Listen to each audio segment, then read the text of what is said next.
of the deposited species, and n factor equal to number of moles of electron used या take part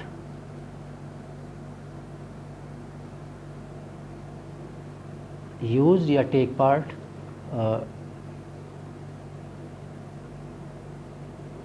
during the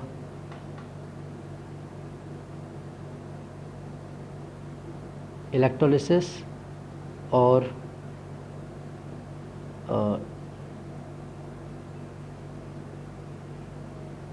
deposition of that species. ठीक है, तो मतलब उसके जो इतने भी इलेक्ट्रॉन्स वो यूज़ करेगा, मान लो वो रिडक्शन कर रहा है तो एब्जॉर्ब करेगा। और टेक पार्ट भी लिख दिया मैंने, यूज्ड का मतलब है ठीक है गेन और लॉस, गेन और loss. Gain during reduction, during reduction, और लॉस ड्यूरिंग ऑक्सीडेशन।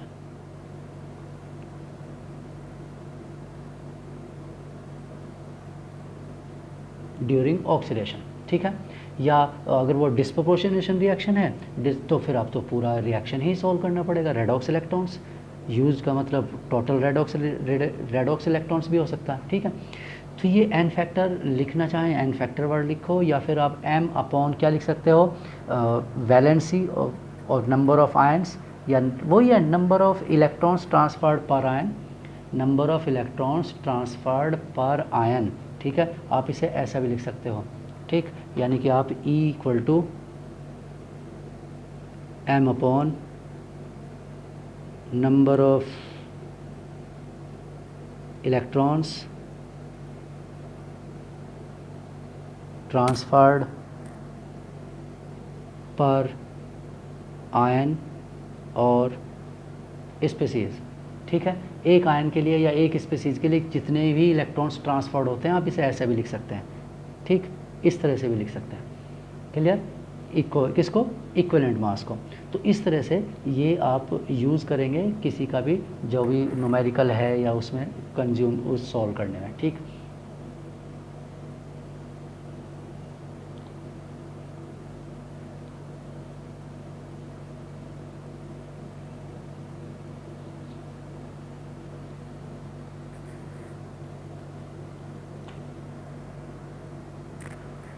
ठीक है। चलिए, ये तो फैराडेज फर्स्ट लॉ था, और मैं पूरा फॉर्मूला लिख देता हूँ। देयरफॉर W इक्वल टू क्या होगा, E upon 96500 into I into T. ठीक है, इस फॉर्म में लिख सकते हैं, या आप लिख सकते हैं W equal to M molar mass into I into T upon N factor into 96500 coulomb charge. आप इसे इस फॉर्म में भी लिख सकते हैं।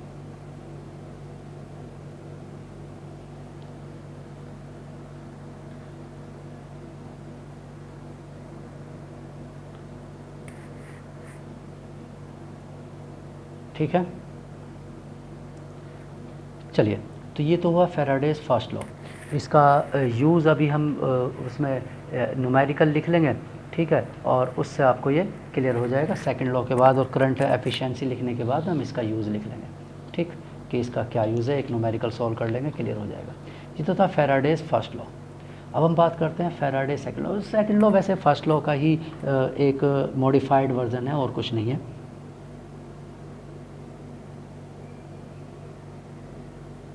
फैराडेज सेकंड लॉ ऑफ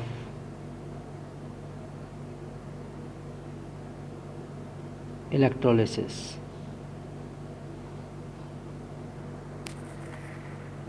ठीक है, चलिए इसे भी डिफ़ाइन करने के अलग अलग तरीके हो सकते हैं। जैसे एक डेफिनेशन हो सकता है, for a given quantity of electric charge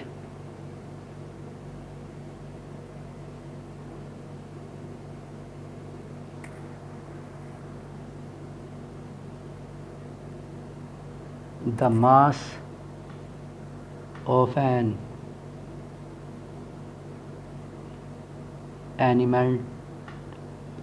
elemental material, ये एलिमेंट ही होना चाहिए मतलब, ठीक है ना, एलिमेंट वाला, एलिमेंटल इसलिए लिखा है, material altered at anode, altered at an electrode,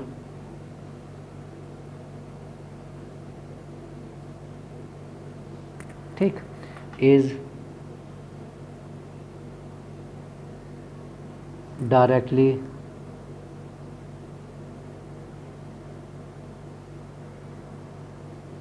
proportional to the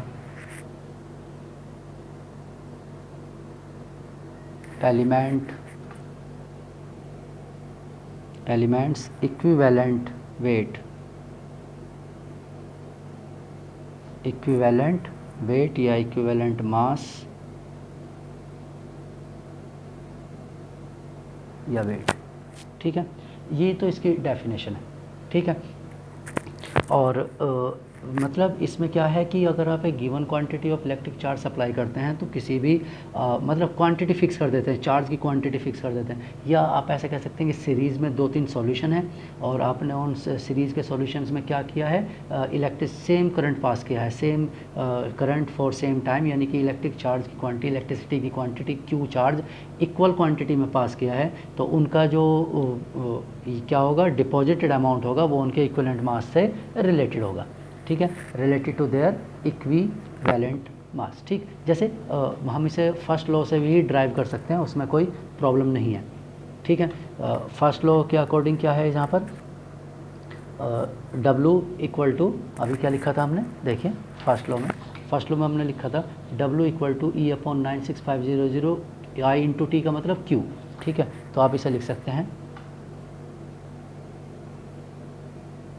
W1 equal to E1 into Q upon 96500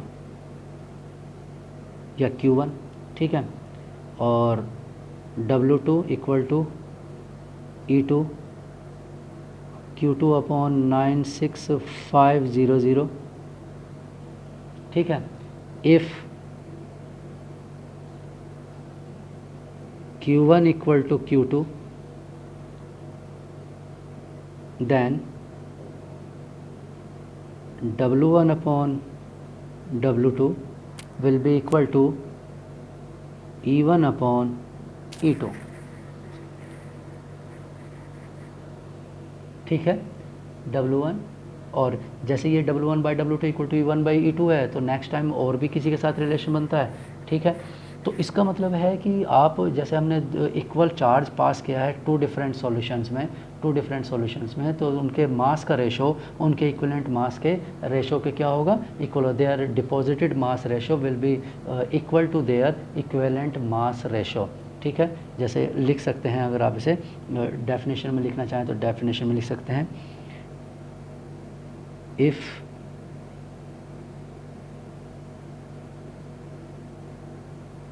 equal amount of charge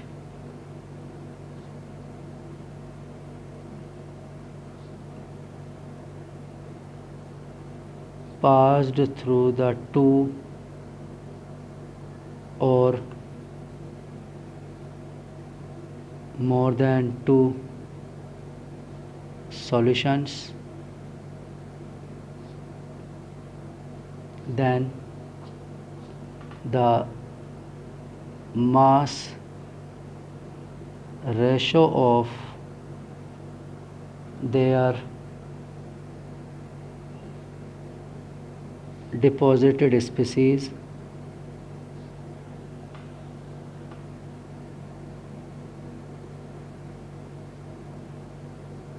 will be equal to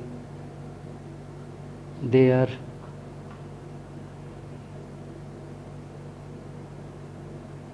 equivalent mass ratio। ठीक है, equivalent mass या equivalent weight ratio. तो ये W1/W2 equal to E1/E2, आप इसे इस तरह से भी लिख सकते हैं, उसमें कोई प्रॉब्लम नहीं है। ठीक है, क्लियर। और अब अगर आप इसमें चेंज भी करना चाहें तो मतलब जेड को भी इंट्रोड्यूस करना चाहें तो आप जेड को भी इंट्रोड्यूस कर सकते हैं, उसमें कोई प्रॉब्लम नहीं है। ठीक है, तो W, और या फिर आप इसे ऐसे लिख सकते हैं W is directly proportional to E, यानी कितना वेट डिपॉजिट होगा ये किस पर डिपेंड करता है, ये उसके इक्विवेलेंट मास पर डिपेंड करता है। ठीक है, डायरेक्टली प्रोपोर्शनल होगा, इक्विवेलेंट मास पर डिपेंड करेगा। अगर उसका इक्विवेलेंट मास ज़्यादा है इट मीन्स उससे वेट ज़्यादा डिपॉजिट होगा, अगर उसका इक्विवेलेंट मास कम है तो इसका मतलब है उसका कम वेट डिपॉजिट होगा, लेस वेट डिपॉजिट होगा। ठीक है, क्लियर। और इसे आप Z को और E को भी रिलेट कर सकते हैं, ऐसा कुछ नहीं है, मतलब Z की फॉर्म में भी आप इसे लिख सकते हैं, जैसे हमने फॉर्मूला लिखा हुआ है W इक्वल टू क्या है ZQ। ठीक है, तो आप इसे ऐसे भी लिख सकते हैं W1 इक्वल टू Z1Q1। ठीक है, ऐसे भी लिख सकते हैं, और W2 इक्वल टू Z2Q2, और if Q1 equal to Q2 then क्या होगा W1 upon W2 equal to Z1/Z2। और ऊपर वाली इक्वेशन से क्या लिख सकते हैं आप इसे, आप लिख सकते हैं Z1/Z2 इक्वल टू E1/E2। आप इस तरह से भी लिख सकते हैं, यानी equivalence, electrochemical equivalence of element is directly proportional to its equivalent weight. ठीक है, आप इसे ऐसे भी लिख सकते हैं therefore E is directly proportional to Z। आप इस तरह से ऐसा भी लिख सकते हैं। ठीक है, E is directly proportional to Z। ठीक, और अगर हम इसे प्रोपोर्शनल को रिमूव करते हैं तो फैराडे कांस्टेंट आता है, या आप इसे ऐसे लिख सकते हैं E equal to F into Z, या 96500 इंटू Z। ठीक, इस तरह से भी लिख सकते हैं। और इन दोनों लॉ को कंबाइन करने के बाद, वैसे वो मैंने पहले लिख दिया था Z की वैल्यू को आपको पहले ही समझा दिया है, ये सेकंड लॉ से ये एक्सप्लेनेशन के बाद इसका मैथमेटिकल फॉर्म बनता है। Faraday's law can be summarise, यानी फर्स्ट और सेकंड लॉ को आप इस तरह से बता सकते हैं। ठीक है, 1 फैराडे मैंने आपको बता ही दिया कि 1 फैराडे क्या होता है, ये 1 मोल ऑफ इलेक्ट्रॉन होता है, electrical charge carried by 1 mole of electron, ये होता है 1 फैराडे। तो आप इसे E को Z से रिलेट कर सकते हैं, फिर वहाँ पर Z के प्लेस पर पुट कर सकते हैं, जैसे हमने यहाँ पर पहले ही पुट कर दिया है, उसमें कोई दिक्कत नहीं है। Z इक्वल टू E/96500 या E equal to Z into 9। तो सेकेंड लॉ से ये प्रूव हो जाता है कि E equal to 96500 into Z है, E equal to 96500 into Z है, तो ये इससे प्रूव हो जाता है। ठीक है, तो आप इसे इससे रिलेट कर सकते हैं, उसमें कोई दिक्कत नहीं है। मतलब फर्स्ट लॉ, मैंने कहा ना सेकंड लॉ, तो बस उसका फर्स्ट वाले का ही एप्लीकेशन है। और हमें ये इंफॉर्मेशन मतलब ये है कि इसका इस तरह से मैंने आपको थ्योरेटिकली इसे एक्सप्लेन किया है, मतलब एक एक पार्टिकल को सेलेक्ट करके मैंने एलिमेंट लेकर के ही सॉल्व किया था, इसलिए मैंने डायरेक्ट यहाँ पर पहले लिख दिया आपका। ठीक है, ये Z की वैल्यू हमने पहले ही इसलिए लिख दी है क्योंकि मैंने आपको फंडामेंटल समझाया था, बेसिक। मतलब आपको फैराडे लॉ अगर याद भी नहीं रहता है, सेकंड लॉ का स्टेटमेंट याद नहीं है, ये फार्मूला याद नहीं है, तो अब भी आप उसे सॉल्व कर सकते हैं कि एक आयन को न्यूट्रलाइज करने के लिए या कि डिपॉजिट करने के लिए 1 मोल के लिए कितना चाहिए, 1 के लिए कितना चाहिए, 2 मोल्स के लिए कितना चाहिए, हाफ मोल के लिए कितना चाहिए। ठीक है, जैसे यहाँ 2 फैराडे सप्लाई किया है तो 63.5 बनेगा, लेकिन अगर आप यहाँ सिर्फ 1 फैराडे सप्लाई करेंगे, ओनली 1 फैराडे, तो रिजल्ट आएगा इसका हाफ वेट, यानी 63.5 का हाफ, इतने ग्राम बनेगा। और अगर आप 4 फैराडे सप्लाई कर देंगे तो इसका क्या बन जाएगा, डबल बन जाएगा। तो इस तरह से कितना फैराडे आपने सप्लाई किया है तो आप उसे मैथमेटिकली यूनिटरी मेथड से भी सॉल्व कर सकते हैं। और अगर आप यूनिटरी मेथड नहीं अप्लाई करना चाहते हैं तो उसी के लिए फार्मूला लिखा है। ठीक, और सेकंड लॉ से भी वो प्रूव हो गया कि ये फार्मूला फैराडे का जो हमने लिखा था वो फैराडे लॉ से भी हम लिख सकते हैं। तो हम उसके उस तरीके यूनिटरी मेथड से भी लिख सकते हैं और फैराडे के इस लॉ से भी लिख सकते हैं। ठीक है, क्लियर। चलिए, तो यहाँ से अब इसमें एक वो आता है करंट एफिशिएंसी का एक वर्ड आ जाता है, यूज़ हो सकता है कभी कभी, ये किसी को आईआईटी में पिछली बार क्वेश्चन आए हुए हैं इसमें लास्ट टाइम, मतलब प्रीवियस ईयर में, करंट एफिशिएंसी। ये करंट एफिशिएंसी क्या होता है? Current efficiency it is the fraction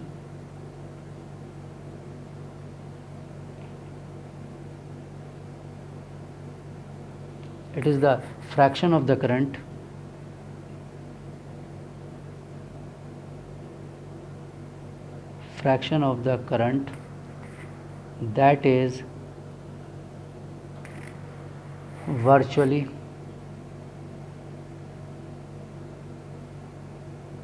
supplied या virtually effective in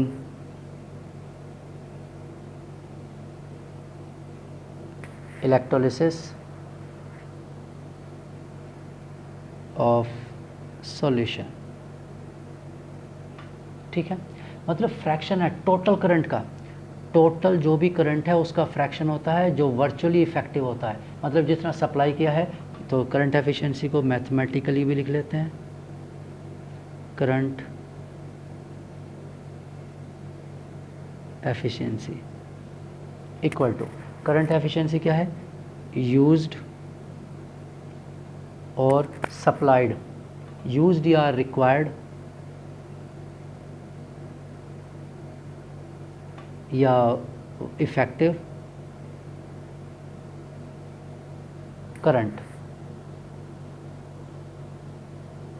जो हमने यूज़ किया या रिक्वायर्ड है या effective current, divided by total current, divided by total, ठीक है, टोटल सप्लाइड करंट लिख सकते हैं, टोटल करंट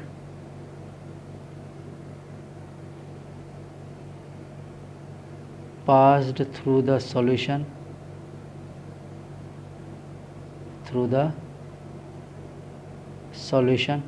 ठीक है, या सप्लाइड करंट कह सकते हैं,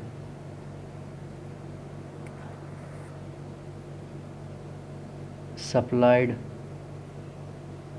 करंट, जितना सप्लाई किया है आपने और उसमें से यूज़ कितना हुआ मल्टीप्लाई बाय 100, ये होगा करंट एफिशिएंसी। ठीक है, जैसे इंजन एफिशिएंसी होता है, मशीनरी की एफिशिएंसी होती है कि कितना आपने फ्यूल सप्लाई किया, उसने कितना वर्क किया। ठीक है, मतलब वही है कि हमने करंट तो सप्लाई किया है 30 एम्पियर का, लेकिन वहाँ एक्चुअल में यूज़ हुआ केवल 25 एम्पियर, 5 एम्पियर क्या हो गया, वेस्ट हो गया, हो जाता है। वायर के अपने रेजिस्टेंस होते हैं, वायर भी हीट अप हो जाता है, इंस्ट्रूमेंट जो हम यूज़ करते हैं उसकी अपनी लिमिटेशन होती है, तो कुछ ना कुछ वेस्टेज, मतलब 100, आप लोगों को तो पता ही है, सेकंड लॉ ऑफ थर्मोडायनेमिक्स है कि आप जितना भी कुछ भी हीट सप्लाई करेंगे, ऐसी कोई मशीन है ही नहीं जो क्या करेगी 100% वर्क एफिशिएंसी शो करेगी।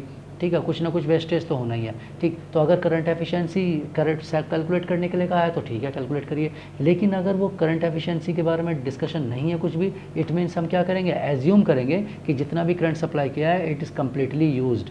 ठीक है, वहाँ क्यों, क्योंकि हमें पता ही नहीं ना कि कितना करंट यूज़ होगा या कितना करंट यूज़ नहीं होगा, कितना वेस्ट होगा, तो उस केस में हम मान लेंगे कि देयर इज़ नो वेस्टेज, कि वहाँ कोई वेस्टेज नहीं है, ये हम ऐसा एज्यूम कर लेंगे। ठीक है, तो ये क्योंकि इसका एग्ज़ाम में क्वेश्चन आ जाता है, IIT में 97 में देखिए क्वेश्चन आया हुआ है। ठीक, इसका करंट एफिशिएंसी भी है इसमें, और इसमें इलेक्ट्रोलिसिस ये भी क्लियर हो जाएगा।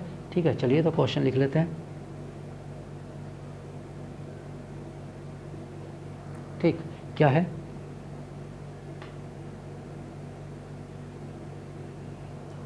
electrolysis of a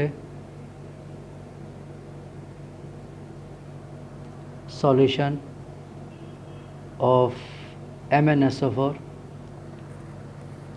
ठीक, in aqueous sulfuric acid, aqueous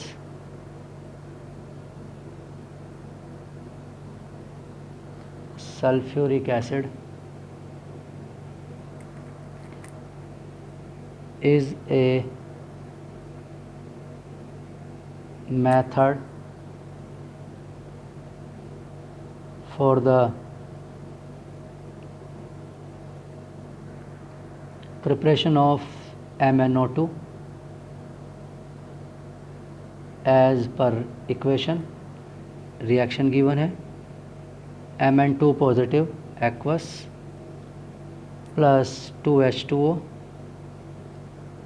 gives MnO2 solid plus 2H positive aqueous plus hydrogen gas. Complete reaction given है, ठीक है। अब वो कहता है passing a current of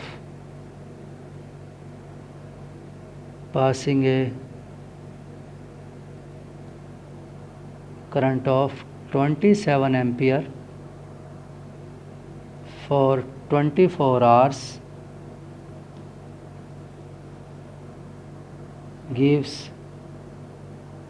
1 kg of MnO2।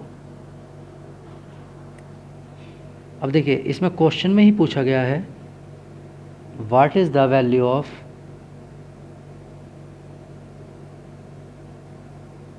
Current efficiency. It means जो भी करंट आपने सप्लाई किया 27 एम्पियर वो सारा यूज़ नहीं हुआ है, कुछ ना कुछ इधर उधर क्या हो गया है, वेस्ट हो गया है, ठीक है। और दूसरा क्या कहता है, right the reaction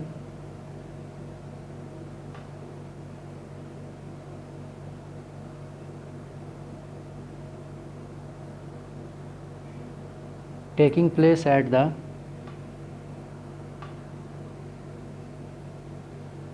cathode and at the anode। Cathode और एनोड की रिएक्शन से बतानी है, ठीक है। चलिए अब देखिए वो कह रहा है कि हमारे पास 1 kg वेट, तो इसका मतलब उसने करंट एफिशिएंसी पूछने का मतलब है 27 एम्पियर यूज़ नहीं। अब 27 एम्पियर अगर यूज़ नहीं हुआ है तो फिर हम फॉर्मूले करंट एफिशिएंसी के लिए क्या सॉल्व कर देते हैं, ये तो टोटल करंट है, total current is 27 ampere, used current हम सॉल्व कर लेते हैं, आंसर आ जाएगा, ठीक है। तो यूज्ड करंट के लिए क्या मान लेते हैं, let the use current is I, let the used current equal to I, ठीक है। तो फॉर्मूला क्या होता है, W equal to E into I into T upon 96500, ठीक है। और W 1 kg आपको क्या बताया था, W क्या होता है, ग्राम होता है, 1000 ग्राम, ठीक है। E क्या होगा, अब देखिए किसका डिपोजिशन हो, हमने क्या लिया MnSO4, मैंने क्या कहा था, हमें MnSO4 का कोई काम नहीं है, हमें तो डिपॉजिट कौन होता है उसका इक्विवेलेंट वेट लिखना होता है। तो यहाँ डिपॉजिट कौन हुआ, 1 kg डिपॉजिट हुआ MnO2, तो इक्विवेलेंट मास भी MnO2 का होगा। तो MnO2 का मोलर मास होता है 87, और इसे कितने इलेक्ट्रॉन ये कंज्यूम कर रहा है, ध्यान से देखिए 2 पॉजिटिव है यहाँ पर, और यहाँ है या लॉस करेगा या गेन करेगा, यहाँ +4, तो +2 से +4 यानी कितना चेंज है, 2 का चेंज है, यानी कि 2, ठीक है। Divide by 96500 into I unknown है, और टाइम कितना है, टाइम है 24 आवर्स, लेकिन आवर्स में नहीं होना चाहिए क्योंकि ये कूलम है, ठीक है। तो आवर्स में ये आई करंट एम्पियर में आएगा, तो 24 इंटू 60 ये तो हो गए मिनट्स और ये हो गए सेकेंड्स, ठीक है। तो यहाँ से हम आई की वैल्यू को सॉल्व करेंगे, ठीक। तो कैलकुलेटर से या जैसे भी आप इसे सॉल्व करेंगे तो आई की वैल्यू क्या होगी,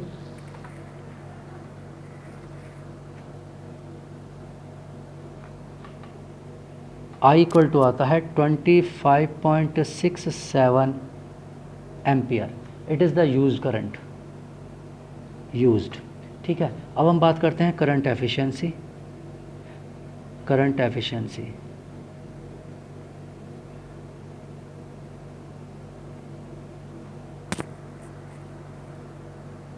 ठीक है। करंट एफिशिएंसी अभी आप देखिए ऑब्वियसली 27 सप्लाई किया था, यूज़ तो केवल 25 हुआ ना, तो यूज्ड हुआ 25.67 डिवाइड बाई हमने सप्लाई कितना किया था 27 इंटू 100, तो यहाँ से जब आप सॉल्व करेंगे तो अप्रॉक्स कितना आएगा 95% करंट एफिशिएंसी आएगी, यानी कि टोटल करंट का 95% यूज़फुल है और 5% क्या है, वेस्ट है।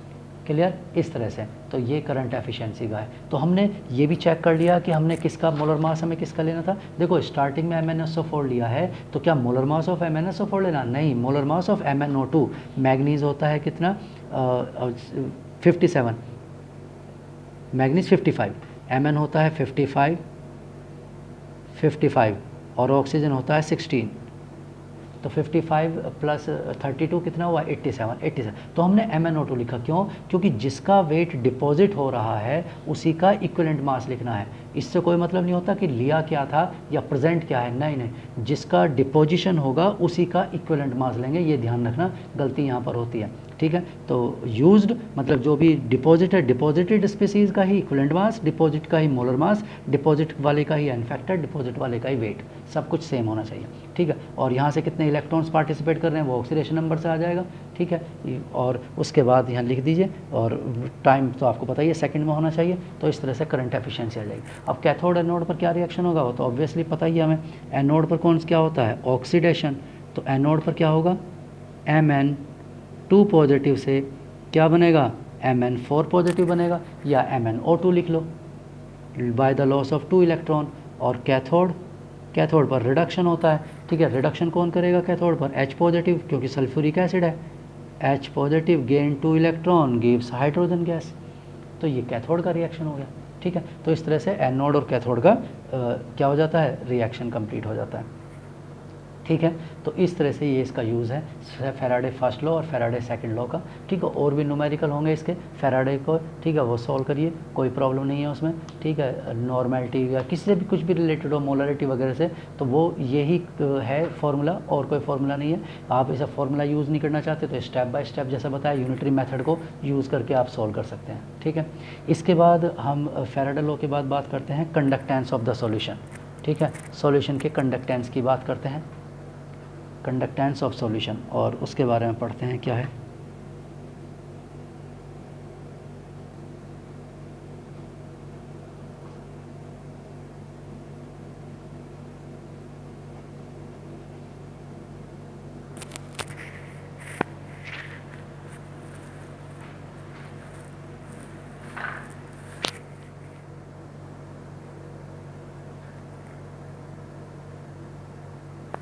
ठीक, अब हम सॉल्यूशन में कंडक्टेंस किसकी वजह से होता है, why the solutions conduct the electricity, वो ये करंट को क्यों कंडक्ट करते हैं, इलेक्ट्रिसिटी को क्यों कंडक्ट करते हैं, उनमें कंडक्टेंस क्यों होता है, उसका रीज़न क्या है, it is due to the क्या नहीं, इलेक्ट्रॉन नहीं लिख सकते, it is due to the ions. Solutions में जो कंडक्टेंस होता है it is due to the ions, वो आयंस की वजह से होता है। ठीक है, there must be ions that are free to move.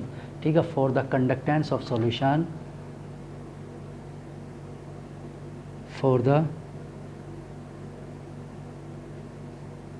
Conductance of solution there must be ions that are free to move, means ions होना ही सफिशेंट नहीं है। जैसे सॉलिड NaCl, तो solid NaCl has ions but do not conduct the current या electricity, वो electricity का current को conduct नहीं करेगा। क्यों? क्योंकि उसके आयंस मूव नहीं, इसलिए हमें पूरा स्टेटमेंट लिखना है, there must be ions that are free to move. ठीक है, तो जो क्या होना चाहिए, फ्री टू मूव होना चाहिए, यानी कि वो इजीली क्या कर सकते हैं, उन्हें मूव करना चाहिए। ठीक, तो ये ध्यान रखना है कि मूवमेंट होना चाहिए आयंस का। अब कंडक्टेंस की अगर हम बात करें तो रेजिस्टेंस से रिलेटेड होता है। ठीक है, और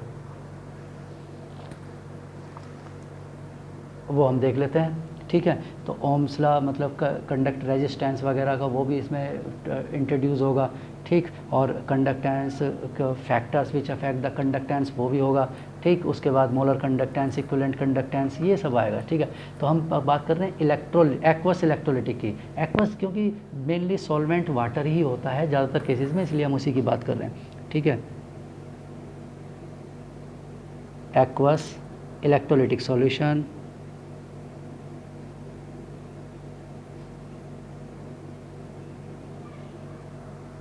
solution also offer resistance, also offer resistance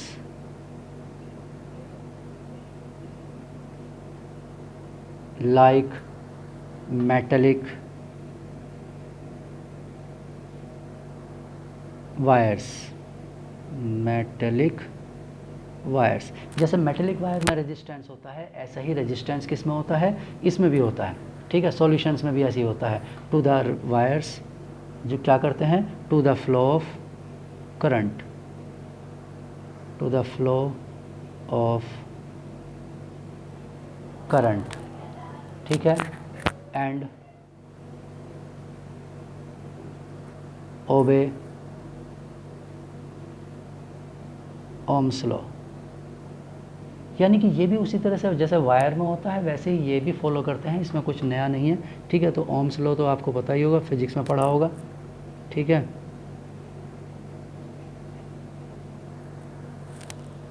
ये क्या होता है, the current flowing through a conductor at a given temperature, the current I, capital I हो सकता है या स्मॉल आई लिखा हो सकता है, केमिस्ट्री में तो दोनों ही चलते हैं, कोई दिक्कत नहीं है। Flowing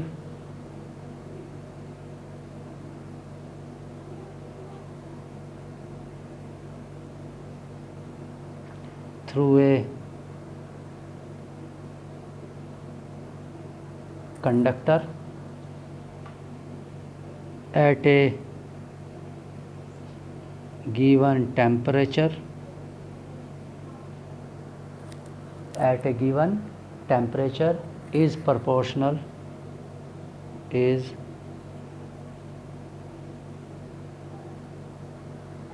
proportional to the potential difference,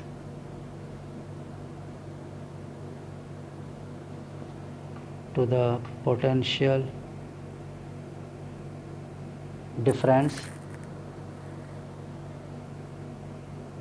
potential difference and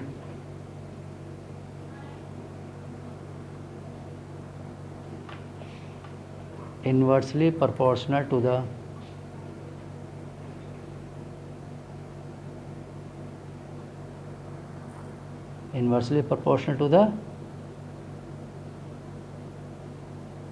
resistance, ठीक। और अगर हम इसे मैथमेटिकली लिखें तो क्या होगा, V equal to I R या V equal to I R, ठीक है, कैपिटल आई या स्मॉल आई कोई भी हो सकता है, उसमें कोई दिक्कत नहीं है। तो ये होता है ओम्स लॉ। तो जैसा वायर्स में वगैरह में आपने पढ़ा होगा वैसा ही इसमें भी होता है, सॉल्यूशन में भी ऐसे ही होता है, ठीक है। यानी कि करंट क्या होता है, करंट आई इन्वर्सली प्रोपोर्शनल होता है रेजिस्टेंस के, ठीक है। रेजिस्टेंस ज़्यादा होगा तो आई कम होगा, रेजिस्टेंस कम होगा आई ज़्यादा होगा, ठीक। और रेजिस्टेंस क्या होता है,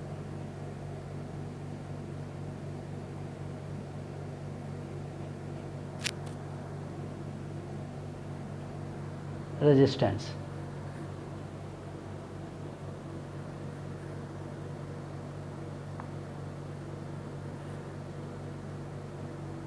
अब ऑब्वियसली ये किसका होगा, करंट का अपोजिशन होगा, ठीक है। तो it is the opposition to the flow of current,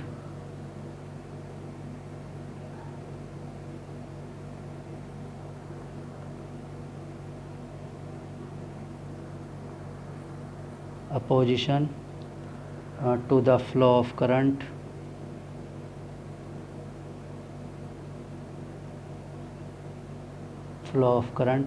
offered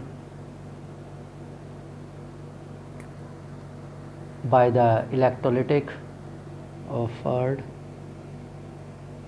by the electrolytic solution. मतलब इलेक्ट्रोलिटिक सॉल्यूशन करंट जो भी ऑफर, उसमें करंट जो भी फ्लो करने की कोशिश कर रहा है उसके अपोज करने के लिए जो भी पावर रखता है उसे क्या कहा जाता है, रेजिस्टेंस कहा जाता है, ठीक है। और इसके यूनिट क्या होती है, ओम होती है, ठीक है, वो तो आपको पता ही है, ठीक। Unit of its unit is Om,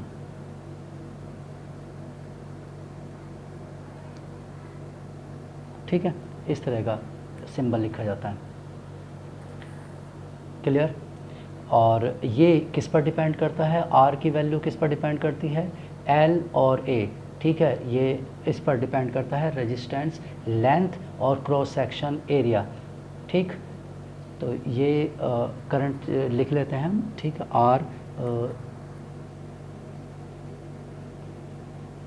L by a, ठीक, या लिख सकते हैं इसे R equal to rho l by a, ठीक।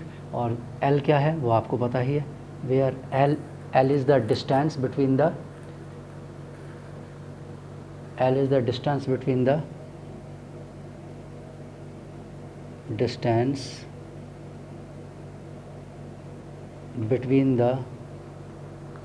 two parallel electrodes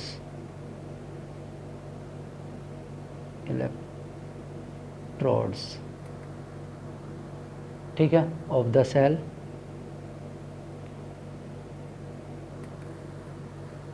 ठीक। और ए क्या है, A is the cross section area, A is the cross section